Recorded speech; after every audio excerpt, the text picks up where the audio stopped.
من الشیطان الرجیم بسم اللہ الرحمن الرحیم ان اللہ یدافع عن الذین آمنوا ان اللہ لا يحب كل خوان کفور۔ بے شک اللہ مومنین کی طرف سے دشمنان دین کے حملوں کی مدافعت کرتے ہیں۔ یقیناً اللہ ہر خیانت کار، دغاباز، کفران نعمت کرنے والے کو پسند نہیں فرماتے۔ اس آیت میں اللہ تعالیٰ کی تسلی اور وعدہ مسلمانوں کے لیے پیش کیا جا رہا ہے کہ تمہاری مدد ضرور ہوگی، کیونکہ اس سے پہلے کی آیت میں یہ بات آئی تھی کہ نبی صلی اللہ علیہ وسلم اور آپ صلی اللہ علیہ وسلم کے ساتھ مسلمان عمرہ کرنے کے لیے گئے تھے تو کفار مکہ انہیں آنے سے وہاں پر روک دیا اور عمرہ کرنے کی اجازت نہیں دی، لہٰذا وہیں پر احرام کھول کر وہ لوگ واپس آئے حدیبیہ کے موقع سے۔ تو اس وقت ان کی تسلی کے لیے، کیونکہ بظاہر ایسا دکھ رہا تھا کہ بڑا دب کر معاہدہ کیا جا رہا ہے صلح حدیبیہ کو، اگر آپ دیکھیں گے اس کے نکات کو تو معلوم ہوگا کہ ایسا دکھ رہا تھا کہ بس کفار کا غلبہ ہے اور مسلمان ہر چیز میں دب کر معاملہ کر رہے ہیں، معاہدہ کر رہے ہیں، لیکن اس میں بے شمار حکمتیں اور نصیحتیں تھیں، حکمت کے پہلو تھے اللہ کی طرف سے۔ تو اس وقت اللہ تعالیٰ تسلی دے رہے تھے مسلمانوں کو، اور یہ وعدہ کیا گیا تھا کہ ان قریب ہم تم کو مضبوط کر دیں گے اور یہ حالات پیش نہیں آئیں گے، اور ایسا ہی ہوا۔ 2 سال بھی نہیں گزرے تھے، یعنی 8 ہجری میں فتح مکہ ہوا اور پھر مسلمانوں کو غلبہ، اسلام کو غلبہ اللہ تعالیٰ نے عطا فرما دیا۔ اور اس میں یہ بات کی طرف توجہ دی جا رہی ہے کہ یہ مت سمجھو کہ ہم تمہاری مدد نہیں کر رہے ہیں، بلکہ ہم تمہاری مدد کریں گے، یقیناً یہ وعدہ ہے ہمارا۔ اور اللہ تعالیٰ تو کبھی بھی وہ بدبختوں کو، خیانت کاروں کو، دغابازوں کو، اللہ کے باغی اور غدار ہیں، ان کو تو کبھی بھی پسند ہی نہیں فرماتے، تو پھر ان کی مدد کیسی ہوگی؟ وہ تو مضبوط نہیں ہوں گے، مضبوط تم ہی ہوں گے۔ اذن للذین یقاتلون بانہم ظلموا، جن اہل ایمان سے بلا وجہ لڑائی کی جاتی ہے انہیں بھی ان کافروں سے لڑنے کی اجازت دی گئی ہے، کیونکہ وہ بہت ستائے گئے ہیں۔ ابھی تک کا یہ معاملہ تھا کہ مکے کی جو 10 سالہ زندگی پر اگر آپ نظر ڈالیں تو آپ کو پتہ چلتا ہے کہ وہاں پر انہیں قتال کی اجازت نہیں دی گئی تھی۔ روزانہ کوئی ایک دن بھی ایسا نہیں گزرتا تھا کہ لوگ زخمی حالت میں چور ہو کر کفار کی جانب سے ستائے گئے، زخمی ہوئے نبی صلی اللہ علیہ وسلم کے پاس آتے اور آ کر شکایتیں کرتے کہ یا رسول اللہ یہ لوگ ہمیں تکلیف پہنچا رہے ہیں۔ ہمیشہ آپ صلی اللہ علیہ وسلم صبر کی تلقین کرتے۔ یہ سلسلہ 10 سال تک چلتا رہا، پوری مکی زندگی آپ اٹھا کر دیکھیے، کبھی بھی کفو ایدیکم کہا گیا، اپنے ہاتھ باندھے رکھو، اپنے ہاتھ باندھے رکھو، ابھی لڑنے کی اجازت نہیں ہے۔ یعنی بالکل مکی آخری دور جو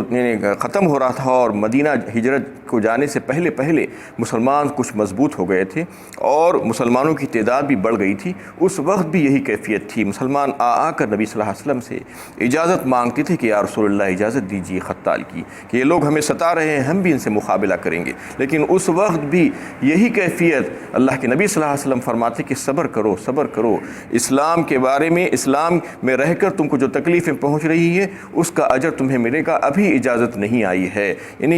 یہ بات کیوں ہو رہی ہے؟ مسلمانوں کے لیے ایک بہت بڑا سبق ہے اس میں اور ہدایت ہے کہ آج جو مسلمان جذبات میں آ جاتے ہیں ان کے لیے سبق ہے کہ دیکھیں مکی دور، 10 سالہ مکی دور کیسا رہا، کیسا اللہ تعالیٰ نے مسلمانوں کو پہلے مضبوط کیا، اس کے بعد مقابلہ ہوا۔ یعنی مدینہ جانے کے بعد بھی دوسرے سال یہ آیت نازل ہوئی ہے جس کا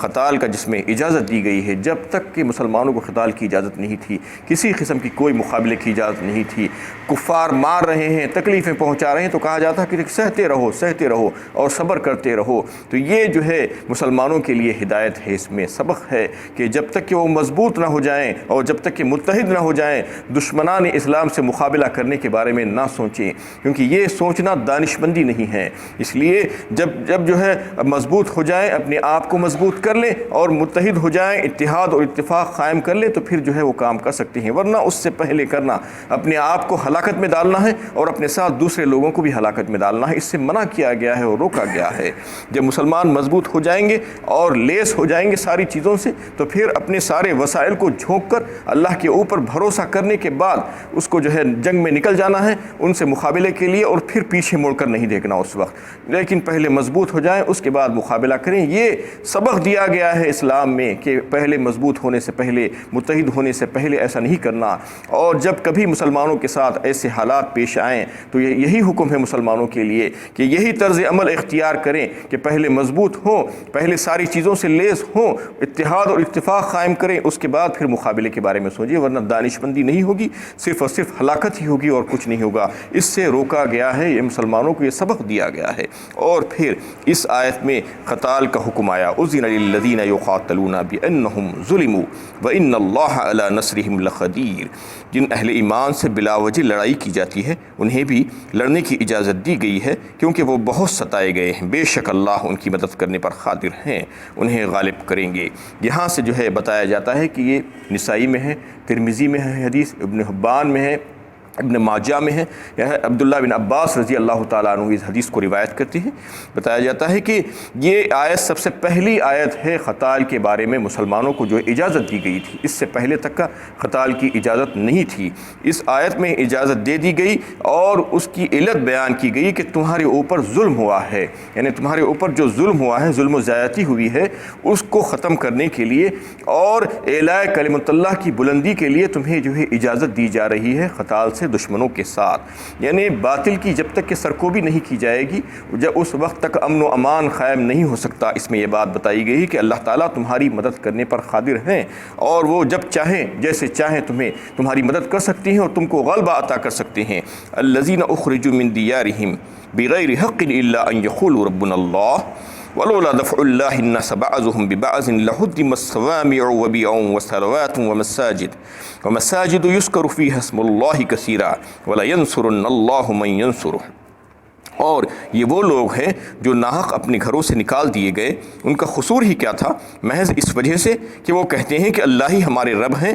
اور اگر اللہ تعالیٰ بعض لوگوں کے ظلم و ستم، زور و قوت کو بعض لوگوں کے ذریعے دفع نہ کرتے تو عیسائی راہبوں کے گرجے اور یہودیوں کے عبادت خانے اور مسجدیں جس میں اللہ کا کثرت سے ذکر کیا جاتا ہے منہدم کر دیے جاتے۔ اس میں اللہ تعالیٰ اس کی علت مزید بیان فرما رہے ہیں، واضح فرما رہے ہیں اس میں کہ یہ وہ لوگ ہیں جو مظلوم مسلمان، ان کو ان کے گھروں سے نکالا گیا ہے، ان کو ان کے وطن سے نکالا گیا ہے، بلا وجہ کے، بغیر حق کے، ناحق نکالا گیا ہے، صرف اس وجہ سے کہ وہ لوگ یہ کہہ رہے تھے کہ اللہ ہمارا رب ہے۔ انہوں نے اللہ کو اپنا رب تسلیم کر لیا تھا اور دین اسلام کو انہوں نے قبول کر لیا تھا، بس یہی جرم تھا۔ اس وجہ سے وہ جو ہے نکالے گئے، ستائے گئے، مارے گئے، اور ان کے اوپر ظلم و زیادتی ہوئی ہے۔ تو لہٰذا اب ان سے مقابلہ کرو، اور ظلم و زیادتی کا مقابلہ کر کر قتال کے ذریعے سے تم ان کو جو ہے ان کی سرکوبی کرو اور باطل کو جو ہے ختم کرنے کی کوشش کرو۔ اور پھر ایک بات اس آیت میں یہ بات بتائی گئی کہ ولولا دفع اللہ الناس بعضهم ببعض، اور اگر اللہ تعالیٰ بعض لوگوں کے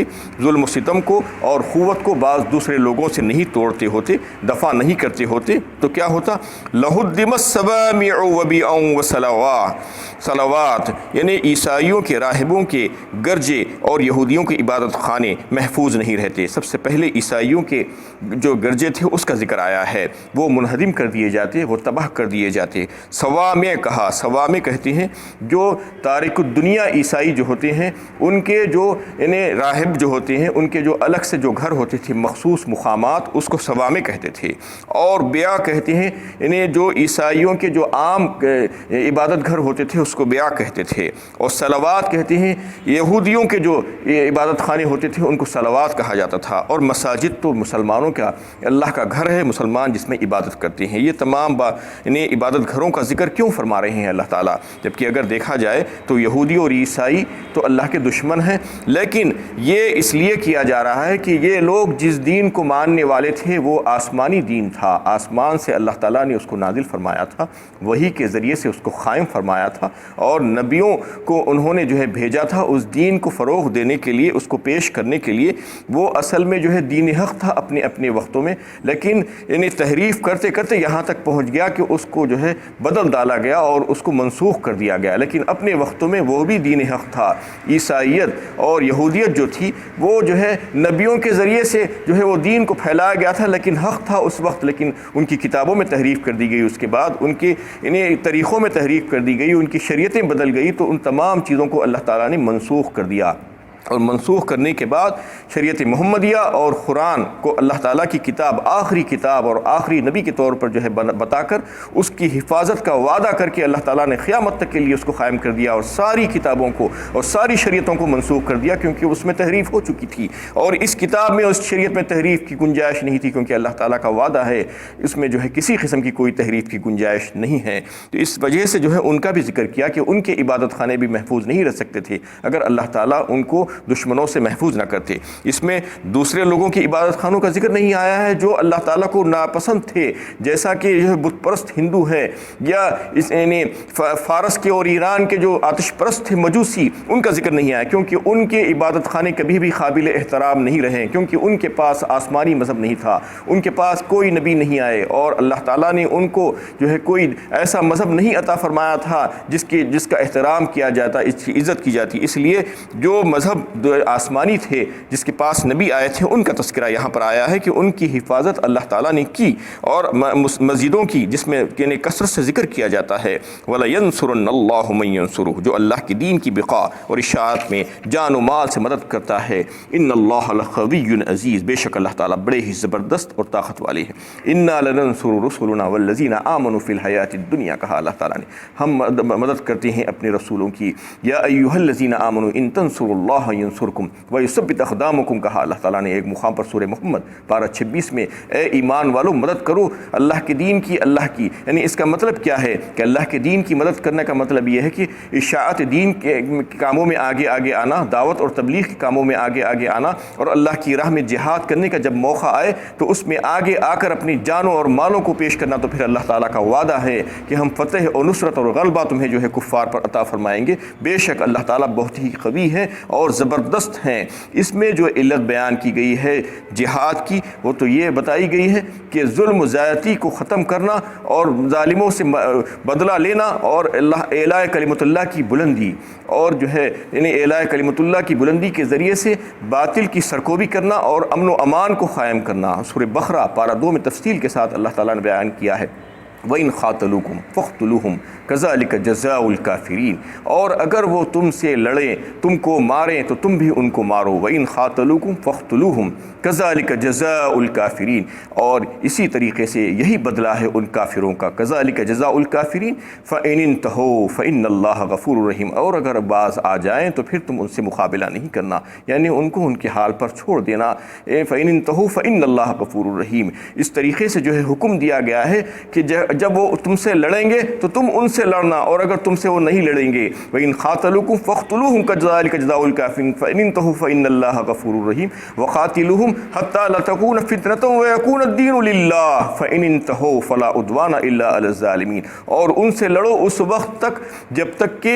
دین پورے کا پورا اللہ کا نہ ہو جائے اور فتنہ ختم نہ ہو جائے، اور پھر اگر وہ باز آ جائیں تو ظلم و زیادتی جائز نہیں ہے۔ دیکھیے کتنا ٹالرنس ہے اسلام میں، کتنا قابل برداشت بتایا گیا ہے، کتنا برداشت کرنا اور کتنا صبر کرنا، جبکہ اسلام کو بدنام کیا جاتا ہے کہ اسلام جذباتیت پر بیس کرتا ہے۔ اسلام میں شدت پسندی، انتہا پسندی بالکل بھی نہیں ہے۔ یہ ان آیتوں میں بتایا جا رہا ہے کہ وہ یعنی سب سے پہلے تو آپ یہ دیکھیے کہ مکی دور کیسا رہا 10 سال تک، اور پھر مدینہ آنے کے بعد بھی تقریباً 2 سال تک مسلمان برداشت کرتے رہے، وہ ظلم و زیادتی کرتے رہے اور یہ برداشت کرتے رہے۔ اس کے بعد بھی جب جنگ کی اجازت دی جا رہی ہے تو کیا کہا جا رہا ہے کہ ان سے لڑو جو تم سے لڑ رہے ہیں، یعنی وہ پہلے اگر پہل کریں گے تو پھر تم ان سے مقابلہ کرنا، اگر وہ پہل نہیں کر رہے ہیں، وہ رک جا رہے ہیں، تو پھر تم ان کا مقابلہ نہیں کرنا، ان سے نہیں لڑنا، ان کو چھوڑ دینا ان کے حال پر، اور پھر فتنے کو ختم کرنے کے لیے تم کو لڑنا ہے، باطل کی سرکوبی کے لیے تم کو لڑنا ہے، امن و امان کو قائم کرنے کے لیے تم کو لڑنا ہے، انصاف دلانے کے لیے لڑنا ہے، جذبات میں آ کر شدت پسندی کے ساتھ اور انتہا پسندی کے ساتھ نہیں لڑنا ہے۔ اور جنگ کے جو قوانین بتائے گئے ہیں، اللہ کے نبی صلی اللہ علیہ وسلم نے جو بتایا تھا کہ بوڑھوں کو نہیں مارنا، ضعیفوں کو نہیں مارنا، کمزوروں کو نہیں مارنا، عورتوں کو نہیں مارنا، بچوں کو نہیں مارنا، اور ان مذہبی لوگوں کو نہیں مارنا جو اپنے مقامات پر جو ہے عبادت میں لگے ہوئے ہیں، یعنی اتنی جو ہے ان کی حفاظت کا جو ہے بتایا گیا تھا جنگ میں بھی، جنگ کی حالت میں بھی۔ اور آج کیا ہو رہا ہے بتائیے کہ جہاں پر جا رہے ہیں ظلم و زیادتی اور بربریت کا جو ہے ایک مظاہرہ ہو رہا ہے، زیادہ تر تو وہ اس میں میڈیا جو ہے اس میں پیش ہے، میڈیا مسلمانوں مسلمانوں کے خلاف آ کر ان کے تعلق سے بتاتا ہے کہ یہ کام کر رہے ہیں، جبکہ وہ کام بہت سے کام تو وہ نہیں کرتے ہیں، لیکن جو بھی اس قسم کے کام کر رہے ہیں وہ ان کا اسلام سے کوئی تعلق نہیں ہے۔ ظلم و بربریت اور شدت پسندی اسلام میں نہیں ہے، انتہا پسندی اسلام میں نہیں ہے، اسلام کبھی بھی نہیں سکھایا۔ اسلام میں جو جنگیں ہوئی ہیں اس کو اب دیکھیں، اور جو صبر کرے ہیں، جو اسلام میں جو لوگ رہ کر ان کا اندازہ کریں کہ کتنے سال انہوں نے صبر کیا ہے، ہاتھ کو روکے رکھا، ظلم و زیادتی کو برداشت کیا، اس کے بعد جنگ کی اجازت مل رہی ہے، قتال کی اجازت مل رہی ہے۔ اس میں بھی اتنے سخت قوانین دیے جا رہے ہیں، اور پھر کہا جا رہا ہے کہ اگر وہ جنگ کرنے سے باز آ جائیں تو تم بھی باز آ جاؤ، فَإِنِ انتہوا، اگر وہ رک جائے تو تم بھی رک جاؤ۔ ظلم و زیادتی نہیں کرنا، ان کے اوپر جو ہے حملے نہیں کرنا، ان کے کمزوروں کے اوپر حملے نہیں کرنا، اور فتنے کو ختم کرنے کی خاطر صرف جنگ لڑنا، اور جب فتنہ ختم ہو جائے، اللہ کا دین غالب آ جائے، اعلاء کلمت اللہ کی بلندی ہو جائے، تو پھر اس کے بعد ان سے نہیں لڑنا۔ یہ جو ہے احکامات ہیں اسلام میں جنگ کے متعلق بہت غلط فہمیاں لوگوں میں پھیلائی جاتی ہیں، جہاد کے متعلق، قتال کے متعلق۔ یہ سمجھ لینا چاہیے کہ اسلام کبھی بھی بڑھ کر لڑنے کو پسند نہیں کرتا، بلکہ کوئی آ کر لڑ رہا ہے تو اس کا مقابلہ کرنا، یہ تو ہر انسان کے لیے جو ہے جائز ہے کہ کوئی اگر آپ کے اوپر مقابلہ کرنے کے لیے آ رہا ہے تو آپ اس سے مقابلہ کرنا، آپ کے اوپر حملہ کر رہا ہے تو آپ اس کو روکنا، یہ ہر انسان کا فطری حق ہے۔ وآخر دعوانا ان الحمد للہ رب العالمین۔